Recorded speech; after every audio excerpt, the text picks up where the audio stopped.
welcome back to Press Review. Today we will look into the ongoing Syrian crisis and the nature of Qatar's support of the opposition. We will also look at the challenges facing Lebanon as presidential elections are nearly due in the absence of any government. But as usual, let me start with papers here in the UK.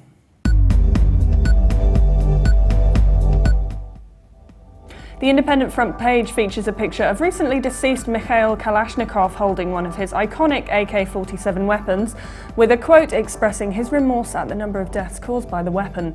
The Independent also has an article saying the UK is in danger of losing judicial independence to multinational corporations following a trade deal negotiated between Europe and the US.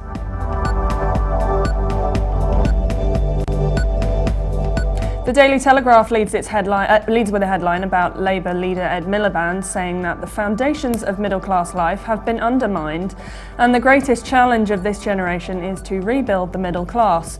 The paper also writes that the coalition government is drawing up a fresh assault on planning laws that will give developers power to push through applications without council approval or environmental assessments.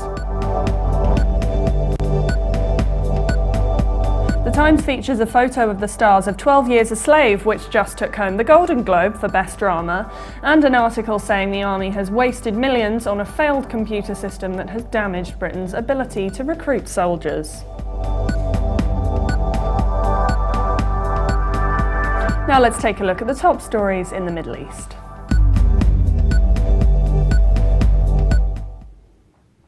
Now I'll take a look at the intensifying conflict between the Islamic Front and ISIS and Qatari involvement in the conflict in Syria.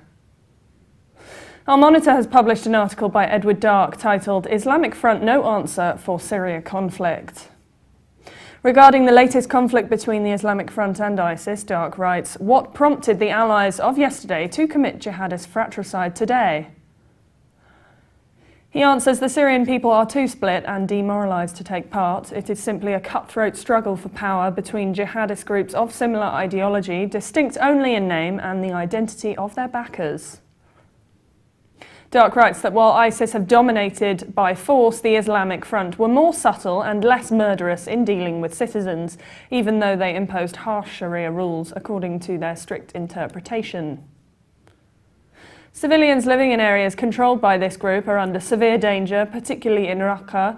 The frightened citizens of the city are trapped without food, medicine, water and electricity amid constant shelling and gunfire. Raqqa is by no means unique. Many towns and villages across rural Idlib and Aleppo are living the same nightmare.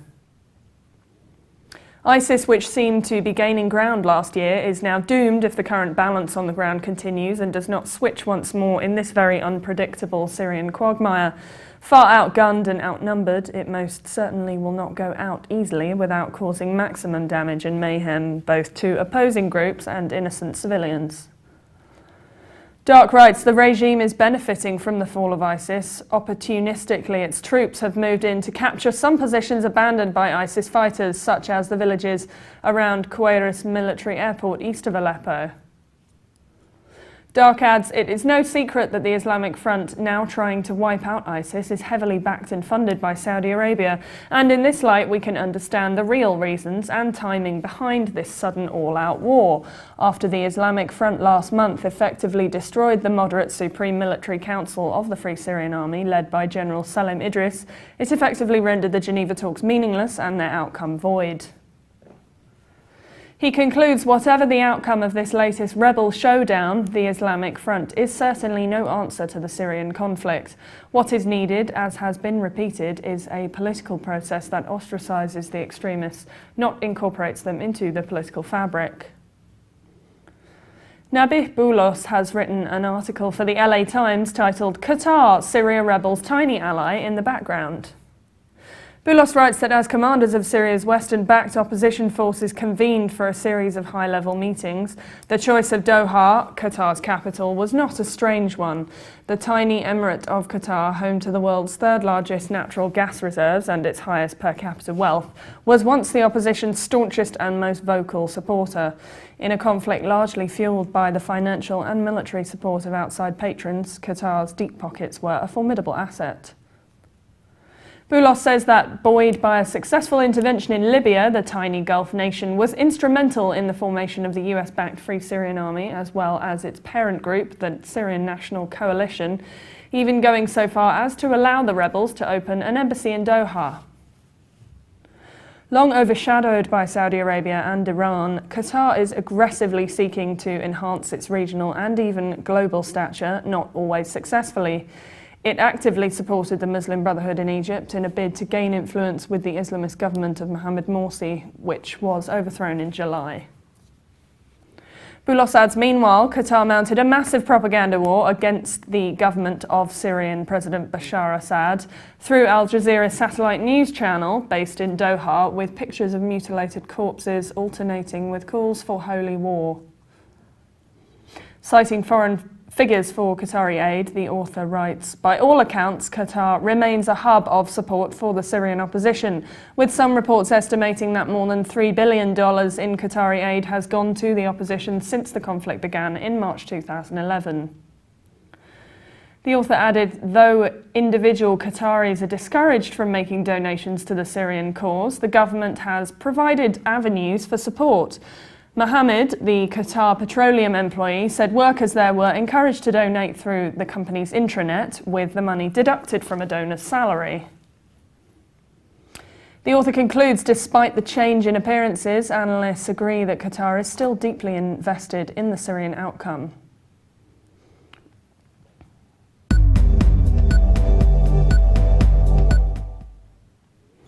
And now let's step across the Syrian border into Lebanon, where Jean Aziz writes for Al Monitor on the deadlines that Lebanon has to deal with in January, saying the month will be unusually hot. In his piece titled Lebanon Faces 3 January Deadlines, Aziz names these events, with the first being an internal constitutional one, as the country enters the countdown period for the formation of a new government. More than 9 months after the resignation of the previous one, led by former Prime Minister Najib Mikati.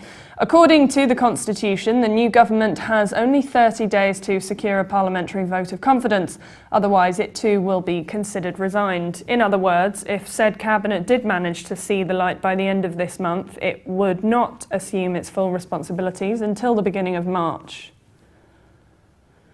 Aziz reminds of the period defined by the Constitution to elect a new president in Lebanon begins on March 25th.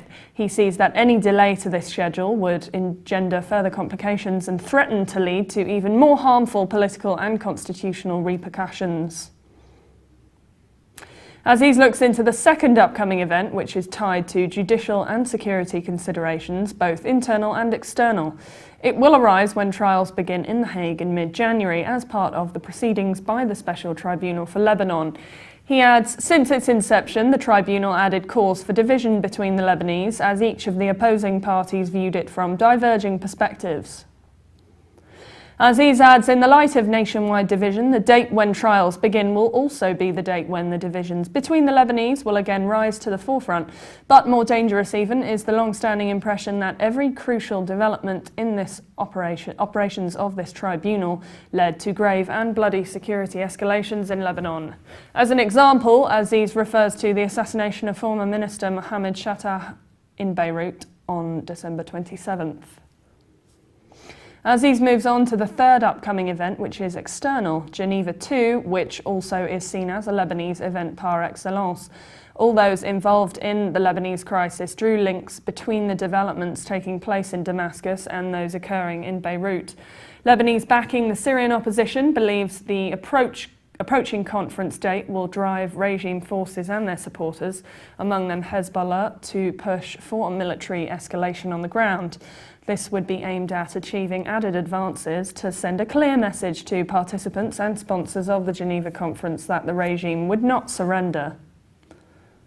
Similarly, Aziz adds, the Lebanese faction opposing the rebels in Syria consider that the opposition and its foreign sponsors might escalate matters on the ground to pressure Hezbollah into withdrawing from Syria, or include the issue of Hezbollah's involvement in the fighting to the negotiation agenda. Also on Lebanon, Michael Young writes in the Daily Star a piece titled Lebanon is Hearing the Alarm Bells. Young starts on a positive note, saying, with the alchemists of government formation discussing a new ministerial formula involving March 8th, March 14th and the centrists, there is hope that Tamam Salam may soon have a cabinet to lead. For months, Young says the so-called 996 option, 9 ministers each for March 8th and March 14th and 6 for the centrists, has been on the table but was rejected by Salam and March 14th. Now the idea is to repackage the 996 formula and call it 888. Each group would have 8 ministers, but March 8th and March 14th would select an additional minister each from the centrist quota. Young adds foreign ambassadors have reportedly warned March 14th figures that it is necessary to form a government rapidly, since the ability to protect them is very limited. Belgian Foreign Minister Didier Reynders was in Lebanon last week and explained that international interest in the country was declining, so that if the situation deteriorated further, Lebanon could be on its own. If the impasse persists, foreign governments would find it increasingly difficult to justify the continued presence of their soldiers in the international force. Similarly, Young observes the recent advances by the Islamic State of Iraq and Greater Syria, ISIS, in Iraq's Anbar province were a warning shot to the region. The prospect of al-Qaeda extending its sway to Lebanon, especially after ISIS claimed responsibility for the car bomb in the southern suburbs recently. Young believes March 14th has made tactical mistakes in rejecting the 996 formula outright and in linking dialogue with Hezbollah to the party's military withdrawal from Syria. He added what precisely is in the 996 proposal is so unacceptable, or rather, how can its disadvantages be averted given the realities of power on the ground? Young concludes that a possible American-Iranian rapprochement this year will ultimately provide new opportunities for all sides. It may also generate greater sectarian tension, but none of the regional powers has an interest in proliferating sectarian wars which could consume them. Lebanon may be losing Western attention these days, but it would be a mistake to let it drift toward ruination. Now let's take a look at the top headlines from international papers.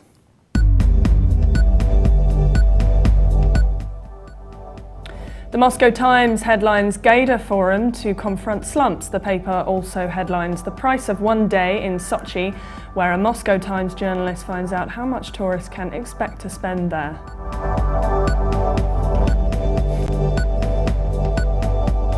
The Washington Post features the headline, In Central African Republic, a semblance of order. Members of the Central African Republic security forces gather in the capital Bangui as they prepare to return to duty. Interim leader Alexandre Ferdinand Nguyendet said Monday that the anarchy is over. Last week, a rebel leader who had seized power in a March coup resigned under international pressure.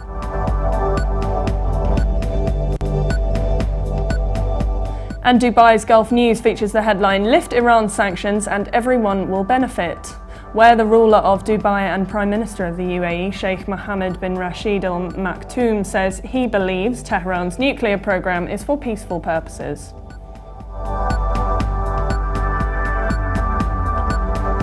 And finally, from China, the Global Times features the headline, Protesters shut down Bangkok, as tens of thousands of Thai anti-government protesters are vowing to oust Prime Minister Yingluck Shinawatra poured into Bangkok on Monday in an attempted shutdown of the capital.